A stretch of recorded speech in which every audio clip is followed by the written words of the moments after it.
Hello everyone, Semi-Retired Bob here. I talk about the carnivore diet, all things related to the carnivore diet, and miscellaneous odds and ends. I hope you all had a great 4th yesterday. Today we're going to talk about radical dogmatism.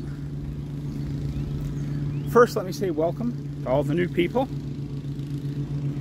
Let me adjust this just a little bit. There we go. Thank you for being here to all the new people. I'm glad you're here. I hope you had a great 4th. You may be asking yourself, what in the world are we watching here, Bob? Well, you're watching me walk. It's just that plain and simple.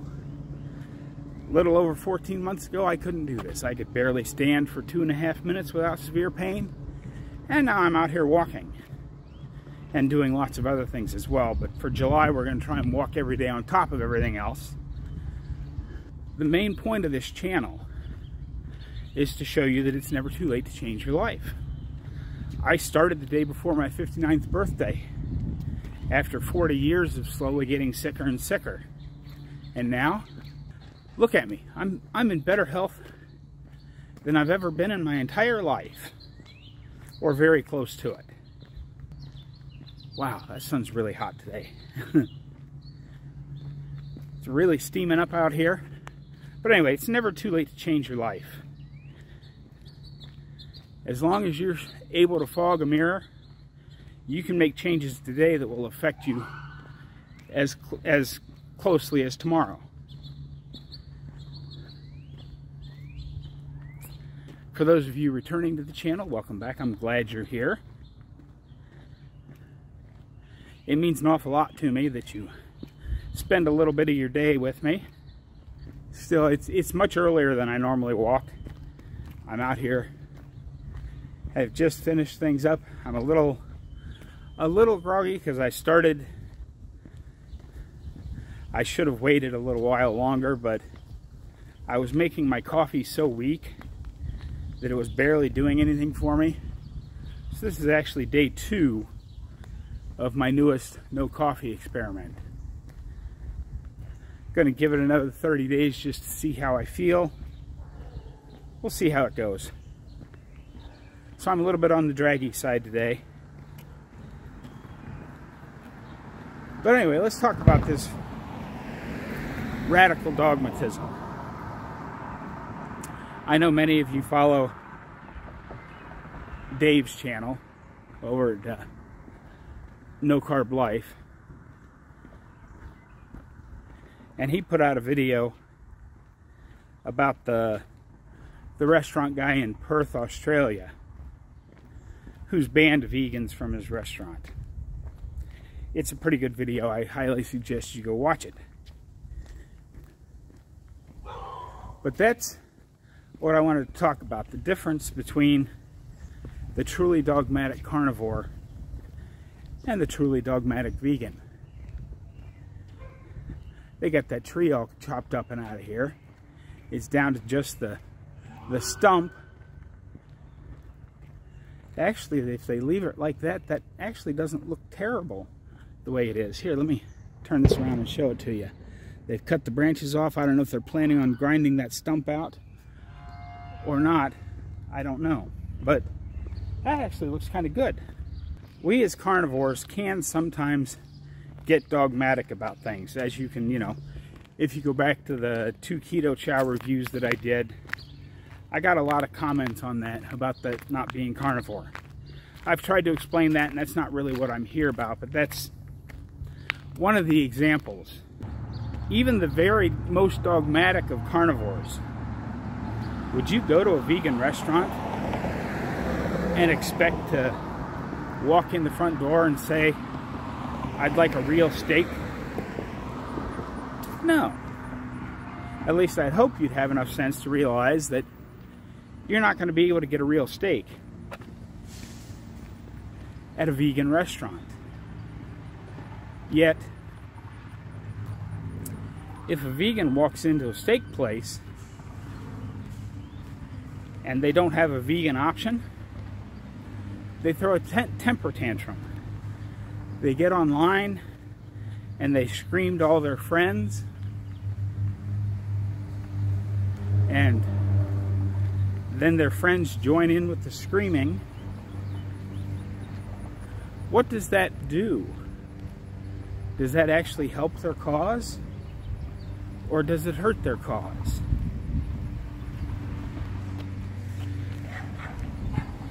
And the reason I'm making this example today is that I don't want carnivores to fall into the same trap that's happened to people that eat on the other side of the aisle. There are a lot of good people that eat on the other side of the aisle. I don't think they're right in their dietary choices, but they're just trying to get healthier and live their life. Those people I have no problem with at all. But, you know, I forget what the comment was. It was something like, this shows we're having an impact. Well, yeah, you're having an impact every time you throw a temper tantrum in public. And we've all seen the clips of the things that these people, the radicals, do. It doesn't make any sense. The impact they're having is negative on most of the population. I mean, I believe in everyone's right to eat how they choose. You know, if you choose to be plant-based, go right ahead. I'm happy that you have chosen to eat this way. A little siren going on. There must be a parade out on Center Street or something for the 4th of July, because there's a pretty steady siren going off down there, like a fire truck going down the street in a parade. But yeah, I know this isn't actually the 5th of July. This is actually the 4th of July. But I'm getting a morning walk in before I go up to a friend's house. But yeah, you're negatively impacting public's perception. Every time you throw one of these public temper tantrums, people do notice. But most people have a negative reaction to it. So I just want to caution all of the dogmatic carnivores out there.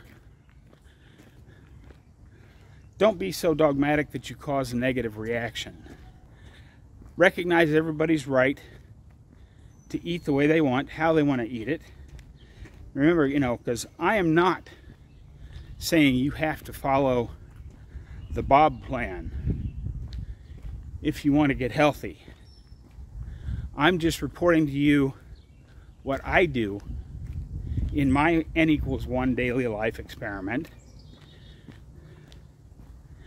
And hopefully some of the things that I do, you can apply to your life. But this is not medical advice. I'm not saying this is the only way to do it. I'm just saying this is the way I do it. And I know if we go through life without offending anybody, we've probably done something wrong. But let's not get so dogmatic that we start offending people every time we open our mouths. We don't want to hear, oh, it's just those crazy carnivores again going off on somebody. We don't want to do that. We want to make sure that we're viewed as the level-headed group. So anyway, if you saw yesterday's video, you know we got to about 75,000 steps as a channel, and I'm happy to report I didn't write the number down. It was 80,000 steps and some change for the second day, even though you're seeing this on the 5th. So keep up the good work out there, guys. Keep getting movement in. As you can see, I'm getting back to more movement as well. I think I'm a little out of breath today because of the coffee. And you know, it's 10 o'clock in the morning and it's already up to 93 degrees with high humidity. It's going to be a scorcher today. So that should make for a good day. I'm actually remembering to pack my little small bottle of electrolytes to take with me to the 4th party today. I talked about it before. I'll talk about it again. When you're going out to get your movement in this scorching July heat, don't forget to take your water and your electrolytes with you, because you're going to need it. And I had a commenter comment about it, and I totally agree. I'm not sure how it came to be. I was going to lean up against the trailer here, but I think I'm going to go on down to the corner and back just to get a few more steps in. I did get the grass cut. I cut the front yard this morning, or yesterday morning, and I did the backyard this morning. I think it looks pretty good. You can see most of the brown and crunchy is gone. But anyway, the thought that I had, I agree with the commenter on.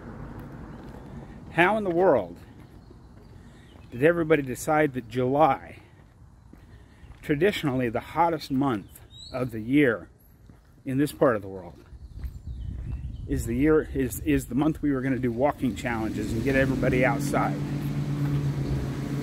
What in the world were we thinking? But the extra heat adds to the motivation, I think, to prove to ourselves that we can get out here in the heat and get our movement in. Now, I understand some of you are still having some smoke problems in your area. I don't want you to get out there if the air quality is not healthy. But I do, you know, if you have to stay inside and get some movement in, that's what you need to do. Oh, and I forgot to mention one of the funniest shirts I've ever seen. I think it was from a barbecue place down in Texas. They made their employee shirts up that had across the chest, it was like a 1 out of 5 star rating, you know, just the 1 star lit up from a Yelp review. And on the back of their employee shirts, it had the actual text of the review. They didn't have a vegan option. Goes right back to the original thing I was talking about. Would you really go to, say, a vegan restaurant and say, I want a steak? A real steak? Well, no. What makes people think they ought to be able to go to a steakhouse and request a vegan option? It just doesn't make sense to me. Can somebody explain that to me? Because I know I'm old and I'm not up to, I know some of you are going to get mad because I said I was old and I'm only 60, but let's just say I have an old school brain. This just seems like common sense to me. I don't understand. You are more than welcome to eat however you like.